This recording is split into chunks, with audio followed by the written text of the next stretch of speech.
demonstration of our project. Our project is the BiDebA, bio-based debondable patch of adhesive, I must say, and we are going to show you the result on a patch, so a doubler. Therefore, we have prepared on our left an aircraft radome, and we're going to show you how our result of the project works on this component. We hope that the outcome will be so good and efficient that you see some innovation in this project, that you say this could be interesting for us as well, because it's just an early stage of this project, and we hope that we can bring it further. So during the presentations, we are going to show you more about why we started, how we develop it, and how we're going to demonstrate you. We are here at the Business Park of Yolanda. Recently it's named to Hive. I would like to ask Ivo, the director of this business park, as our host, to tell something about this park. Thank you very much, Rick. We all know Rick, I think, so he asked me 10 minutes ago if I could speak to you, so I'm well prepared for this one. My name is Ivo. I am indeed the managing director of the Business Park Avelanda, and together with the military, and it feels good to see so many uniforms here in this building as well, is that we together are creating the Hive Aerospace Collective. Focused on maintenance, helicopters, airplanes, civil, military, but also everything that has to do with all training and learning that goes with it. And also, and that's why we're very happy also for such an event as this, with innovation part of it. We're creating a big fund of about 60-70 million euros, not only to start doing projects on the real estate side, but also to invest into the innovation program. So 2 weeks ago we opened up the Hangar of the Future Living Lab, so we can also start using the innovation on the work process and see what works and what doesn't work. Very glad that you are here, very glad for this initiative, and I hope you really have a nice and beautiful afternoon learning a lot about it. Thank you very much. Thank you. Thank you. Thank you. Good afternoon. I'm Jolanda Dans. I'm from Flanders in Belgium, an independent research institute. I'm project leader of the BiDebA project, and we are with 5 partners. We have ACRATS. Most of you know ACRATS. We have the Avans Hogeschool as a partner. They are doing formulations of adhesives. We have GMI, that's persons who are going to demonstrate their conference. And we have Delft, don't forget, and of course Flanders. We did research on bio-based adhesives, how we can make them, and also how we can bond them, and all together we have the same. So I would now give word to Constantines or ACRATS to give the data. We are from GMI. We are a company based in France. Our specialty is making hot bonders, like the blue box that you see over there, for doing composite repairs, and not only for hot bonders, everything that has to do with machining and repair preparation of composite structures, either carbon fiber, glass fiber, you name it. And then bonding with heat blankets or other heating mediums like infrared lamps or hot air, bonding the patches on the aircraft during the curing process. So within BiDebA project, we have let's say qualified more or less, or investigated different adhesives for the most prominent result, bio-based adhesives that are debondable as well. And we came to the conclusion that the PLA, actually, which is used very widely, for example, in 3D printing and other applications, it's a very promising adhesive for bonding pre-cured patches on composite structure for doing what we called, as a demonstrator, a temporary repair.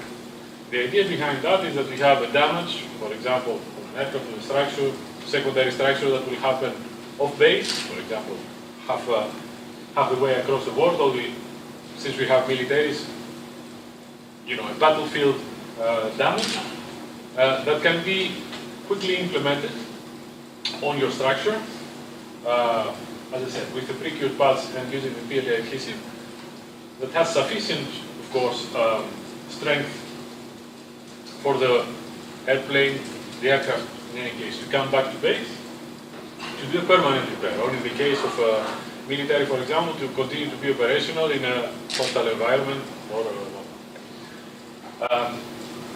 now,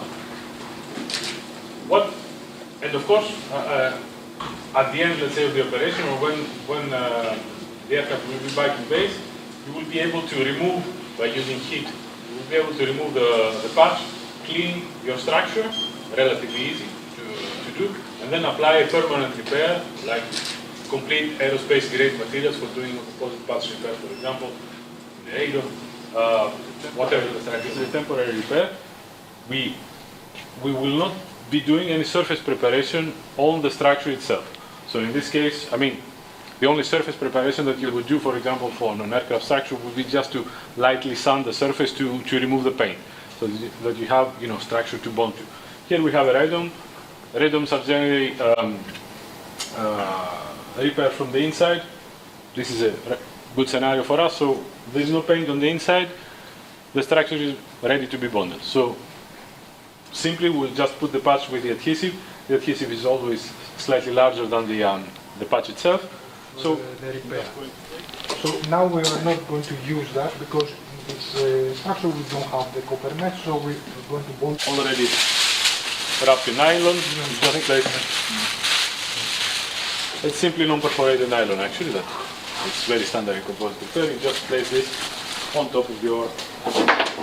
Have a very good insulation, and we use less power, and we are more homogeneous, of course, this way. And it's also good for draining the air all around the repair and ensuring that you have a very good vacuum everywhere. So I'm going to place this.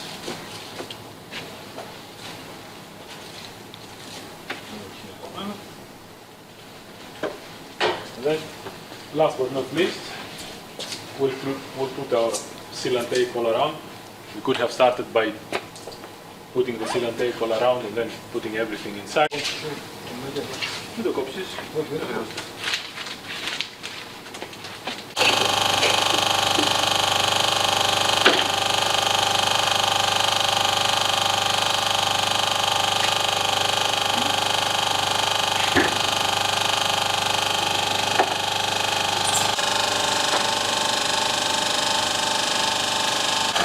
How hot? Temperature? Now, ambient temperature, but it will go up to 170. 170 for half an hour.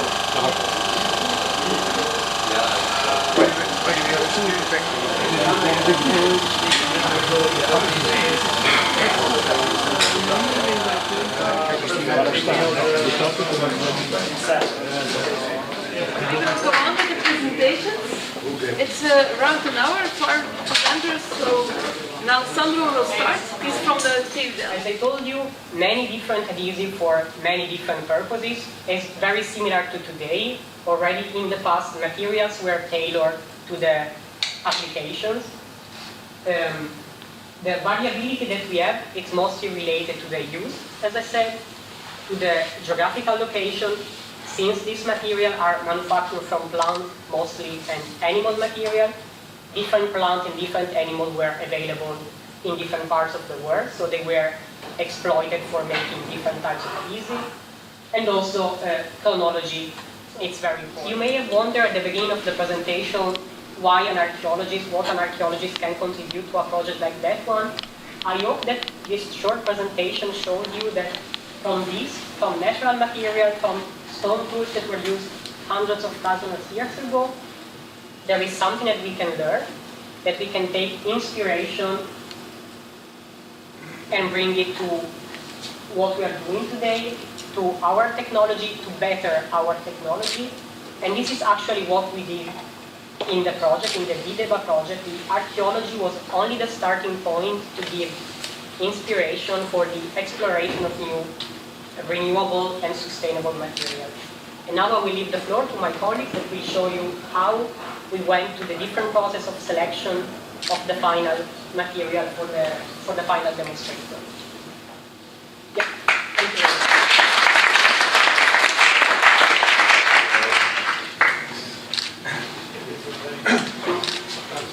So good afternoon, everybody.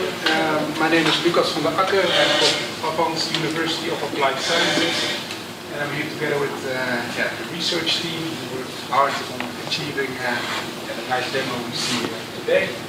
I will first tell something about our university, talk about our role in this research project.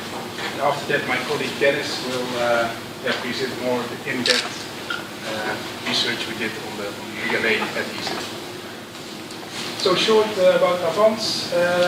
We are located in the province of Northern Brabant. So the 4 cities we are presented in. We are, of course, giving education to 35,000 students, as everyone knows, but we are also performing research, and it's actually practice-oriented research, really not fundamental research, but really tackling real-world concrete challenges. And our research group is part of the Center of Expertise, Safe and Resilient Society. And as you see, Avans has different centers of expertise. Our group has different focus areas, and you can read them here. But it's maybe nicer to explain a bit the projects we are working on. You see my colleague Dennis with a beam. It's actually a 3D printed beam made from plastic waste. So we give plastic waste a new life. This is a project we do with a small medium enterprise in Tilburg. They're making coated fabrics. They have a special technology. It's called extrusion coating. And we have developed or are developing a bio-based coating, which is also recyclable. So that's that. And this is an exhibition on the Dutch Design Week, where we presented our development on recyclable tent cloth for emergency shelters, for example. So to the BiDebA project, Alessandro talked already about the archaeological adhesives. Our role was to look at the modern bio-based adhesives. Next to us, Flanders will tell more about the debonding technology. And you see this demo from GMI, where all the research is coming together in the quick composite patch repair. Small introduction. Dennis will tell you if we have actually reached that. Great. Thank you, Lucas. I will talk somewhat louder since it's raining so obnoxiously hard outside. Let me know if it's too loud. My name is Dennis Rodeman, as one of my colleagues. I'm a chemist and a polymer engineer at Avans University as well. Today I want to touch on some of the selected bio-based adhesives that we have made, produced and researched during the BiDebA research in the past, say, 2 years. We have developed and researched 3 types of resin. One is the copal resin, Alessandro touched on briefly. The copal resin is a resin coming from a tree, which is quite easily extracted, and there is little to no modification required to actually produce these kinds of resins and adhesive from them. We also have researched bio-based polystyrene, and this is way on the other end of the spectrum. This is a fully synthetic experimental research adhesive, which we built on a molecular level from starting building blocks in a 6-step synthesis all the way up until a bio-based polystyrene. So you can imagine there's quite a difference between the 2 samples. One is easily extractable and one is quite difficult to synthesize and make. So simple examples are placed on the right of the screen here. The one I want to discuss today is the polylactic acid samples that we have made. Why this one specifically? We'll touch on the way we are researching and developing this actual adhesive. We have seen, of course, during the presentation this afternoon. For one type of thermal expandable particle. So we started observing expansion from 200 degrees, which is still lower than the operational temperature of the carbon fiber. So that's perfect. But now, very quickly, I would like you to show one set of experiments. For example, the one that we performed at 220 degrees. So that's how the experiment looked like. So we prepared a mixture of additives and Euroclass resin, and we poured the liquid adhesive within some Teflon molds. We let the adhesive solidify, and after the adhesive was solid, we put these molds in the oven at 220 degrees. And you can see how you have three types of additives. You have PETs here, a type of graphite called graphite HT, and another type of graphite called graphite 3+1. So you can see that different additives in the same adhesive at the same temperature have very different expansions. Like for example, for the graphite HP, we have very huge expansion of the adhesive that at the beginning was flat. You see, here you have significant expansion, both for when the graphite was added as 5% by weight or 10% by weight. And for the other type of graphite that was supposed to expand at a very similar temperature, actually we didn't observe any expansion. So that's the proof that you really have to tune your additives to your application. And then, for example, in the case of thermal expandable particles, we had a proper expansion, but only at a specific weight percentage. So only when there was the 10% by weight of particles in the adhesive. Now, it would be that, as you saw, even if I only introduce two debonding techniques, different debonding techniques are out there, and each one has a different effectiveness depending on the adhesive properties and the substrate properties. Here A, a hot melt adhesive, allows clean debonding, as you saw, by heating above its melting temperature without the use of any additives. The luxury strength at room temperature was comparable, as we said before, with the one of epoxy adhesives. And due to his thermoplastic nature, also you saw how Avans was able to get a tape out of these adhesives. So despite losing strength at high temperature, PLA still remains suitable for application to 65 degrees. And the final presentation of this session is from DMI.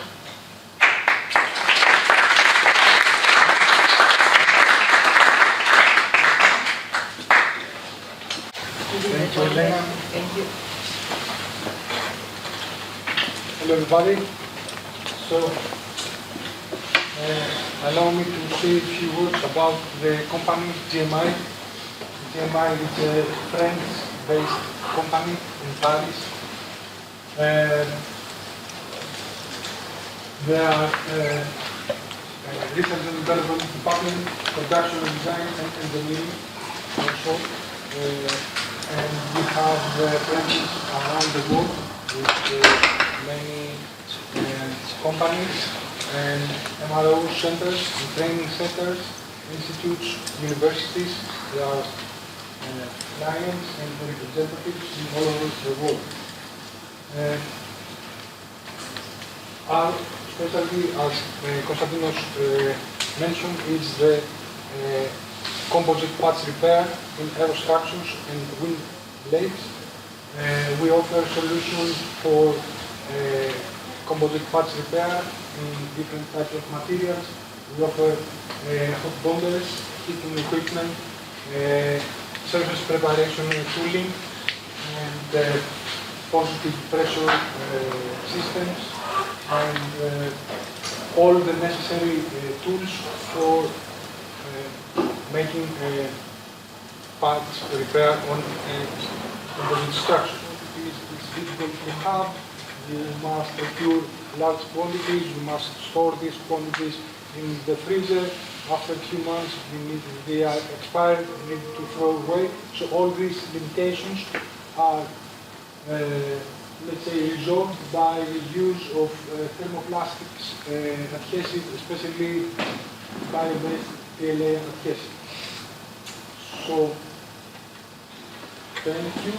And here is an example, you can all examine, this is the composite structure, and we have performed the same procedure as we demonstrated. We have two patches, one with the copper mesh on top, pre-installed, and the other without the copper mesh, just to show the difference. You can see that the bond is quite good. We don't have any unwanted or other effects that compromise the repair.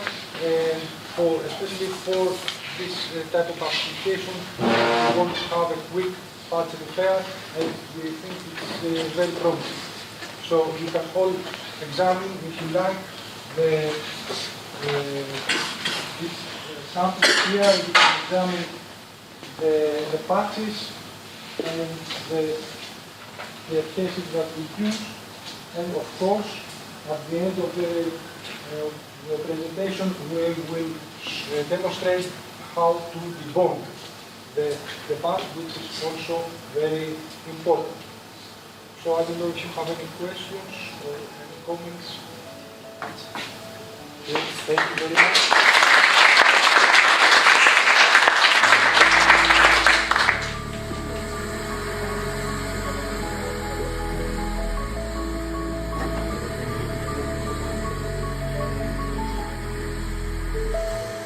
$15,